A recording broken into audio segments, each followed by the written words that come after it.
d'un seul geste de toi viendra mon secours. Viens semer dans mon âme le grain de l'amour. Je traverse un désert et je meurs de soif.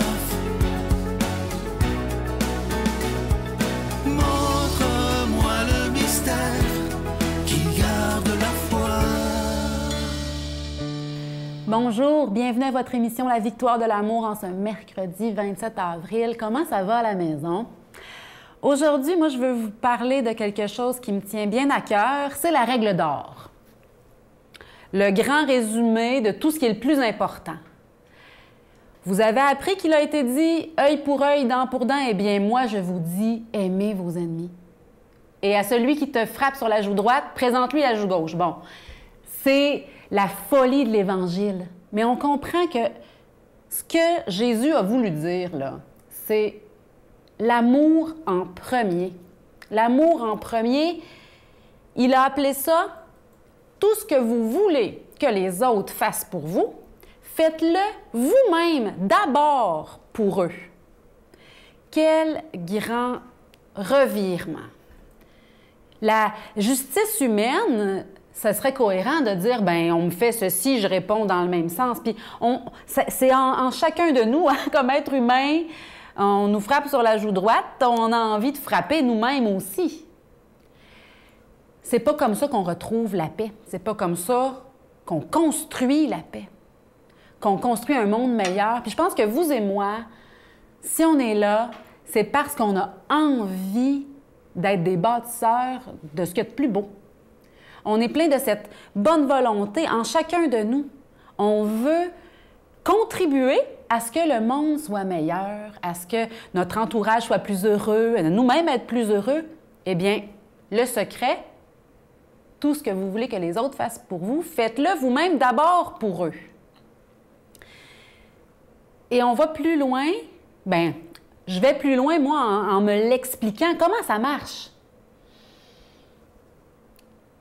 C'est la miséricorde que je désire et non le sacrifice. C'est Jésus dans la Bible qui dit ça pour expliquer cette parole-là. En disant, il y a des lois, il y a des règles, il y a des règles non écrites dans notre société, il y a des façons d'être dans nos familles, il y a des choses que... Parfait. Mais par-dessus ça, au-dessus, vient en premier cette miséricorde, ce pardon intense d'accepter l'autre avec ses faiblesses. Bon, pour arriver à accepter l'autre avec ses faiblesses, j'ai des petites nouvelles pour vous. Il faut s'accepter soi-même avec nos propres faiblesses. Aïe, aïe, aïe. Des fois, c'est plus facile d'accepter les défauts des autres. On se dit « Ah, il n'y a personne de parfait, c'est correct, c'est normal. » Mais quand ça vient pour nous-mêmes et qu'on est difficile, exigeant, qu'on est dur avec nous-mêmes, attention. Attention.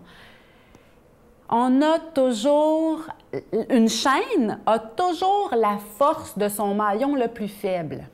Et en société, pour une société plus juste, il faut se tenir les coudes.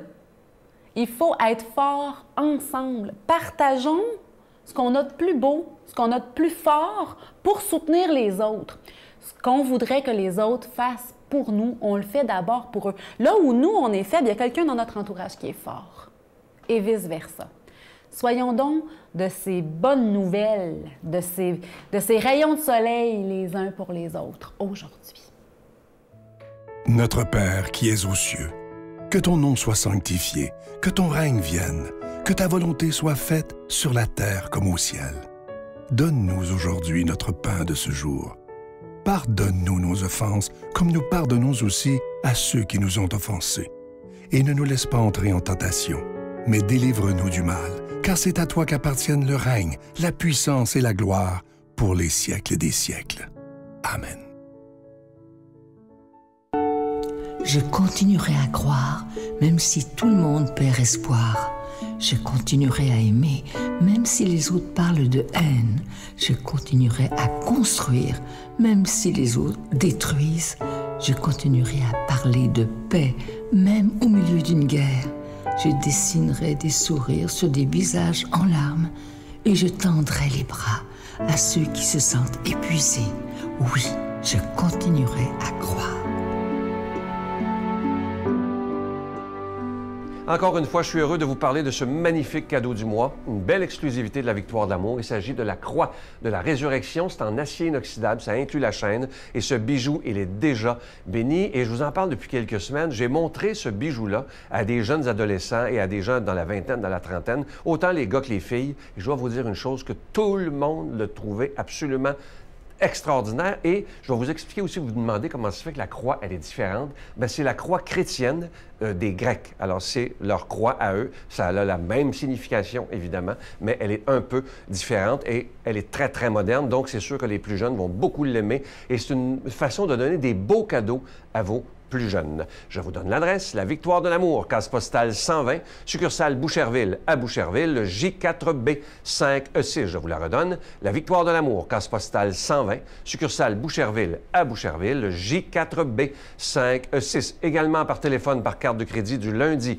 au vendredi de 8h30 à 16h30 dans le 514-523-4433, 523-4433 ou sans frais le 1-888-811-9291. 1-888-811-9291 et aussi sur notre site Internet qui est un moyen très sécuritaire, rapide et efficace de faire votre don, le www.lavictoiredelamour.org. Alors, je vous rappelle ce magnifique cadeau du mois, la croix de la résurrection, c'est en acier inoxydable, ça inclut la chaîne et ce bijou, il est déjà béni et comme c'est en acier inoxydable, bon, ce bijou, il ne ternira jamais. Merci de votre grande générosité et merci aussi de prier pour la victoire de l'amour.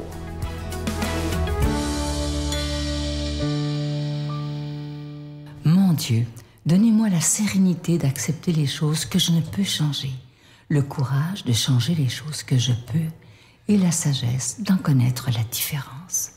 Amen. On rejoint maintenant pour son homélie un bon père que j'aime beaucoup, le père Stéphane Roy.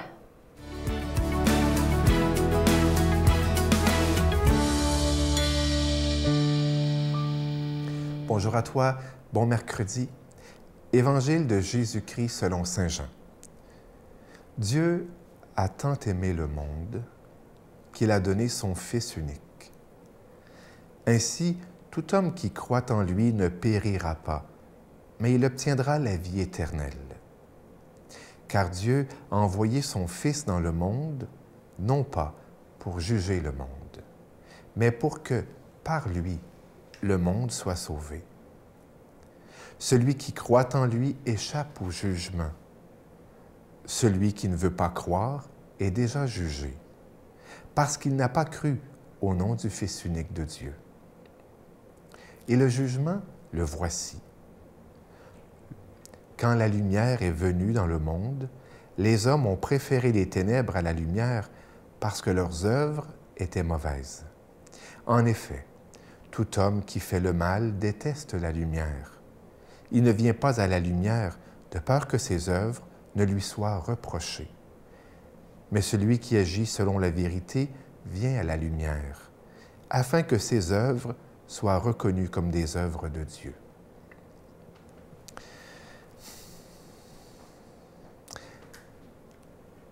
Tu sais, le même Jean qui a écrit cet évangile a écrit aussi des lettres que l'on retrouve juste avant l'Apocalypse, qui est d'ailleurs attribué aussi à Jean.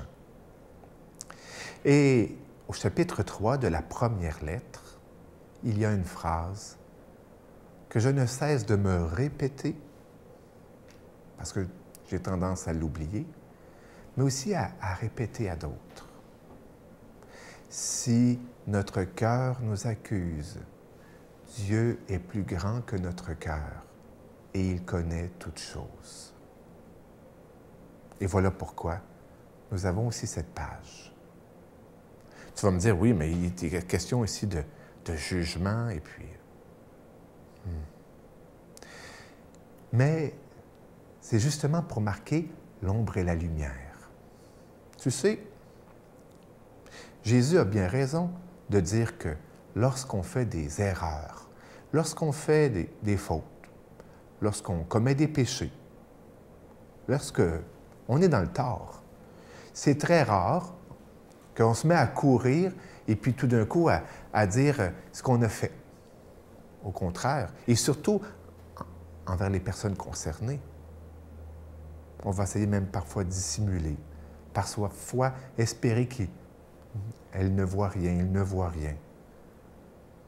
Et puis, si on se fait dire « Hey, qu'est-ce que c'est ça? » Eh bien, on arrive tout penaud, et puis on va changer de ton, et puis on va s'expliquer, puis on va s'excuser. Eh bien, ce qui se passe avec nos relations, c'est la même chose avec Dieu. C'est la même chose avec notre Père, devant qui nous sommes toujours des petits-enfants. D'ailleurs, Saint Jean va aimer bien à utiliser cette expression-là, « petits-enfants », lorsqu'il écrit ses lettres. « Petits-enfants ». Il nous traite tous. C'est vrai qu'on dit que Saint Jean était rendu vieux à l'époque. Mais c'est comme aussi pour nous rappeler qu'on demeure des petits-enfants. Et donc voilà que Jésus, dont il est dit qu'il n'est pas venu pour juger, mais pour sauver, eh bien, nous parle du jugement, non pas comme d'un reproche, mais plutôt comme quelque chose qui fait la vérité et qui nous aide. Le Père Jean, mon prédécesseur à la prison, aime à dire « Dieu est complice du bien qui est en nous ». Et dans cette complicité, et dans ce partenaire, eh bien, il bonifie, il veut rendre toujours meilleur, plus vrai, plus juste, en excusant, parce qu'il connaît tout. Les déterminismes, les blessures conscientes ou inconscientes, l'hérédité psychologique, affective que l'on peut avoir, hériter des autres. Et voilà. Le jugement, il est dans l'amour. Le jugement de Dieu est dans l'amour. Et c'est cela qui doit chasser la crainte, car l'amour parfait chasse la crainte. Oui, avançons-nous vers Jésus en n'ayant pas peur, puis en lui disant, « Seigneur, tu sais, guéris-moi, je suis pécheur. » Bonne semaine. Je vous salue Marie, pleine de grâce. Le Seigneur est avec vous. Vous êtes bénie entre toutes les femmes, et Jésus, le fruit de vos entrailles, est béni. Sainte Marie, Mère de Dieu, priez pour nous pécheurs, maintenant et à l'heure de notre mort. Amen.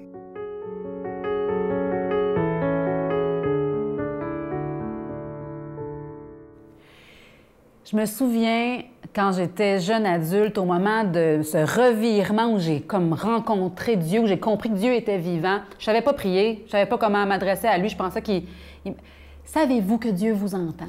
Que vous avez à tout moment la possibilité de vous adresser à lui? Il est là en vous, en chacun de vous, il est là au milieu de nous à chaque instant. On n'a qu'à se tourner vers lui et lui donner nos peines. Tout simplement, mon Dieu, je te donne ce souci, je te remets cette situation. Merci de t'en occuper et de me donner ta paix. La paix, elle est en nous d'abord. On s'est fait enlever dans un taxi au cœur de Bagdad. 2 véhicules nous ont bloqués devant et derrière, desquels ont jailli des types très costauds, cagoulés, lourdement armés. Je préfère m'envoler, voler vers la lumière, plutôt que de condamner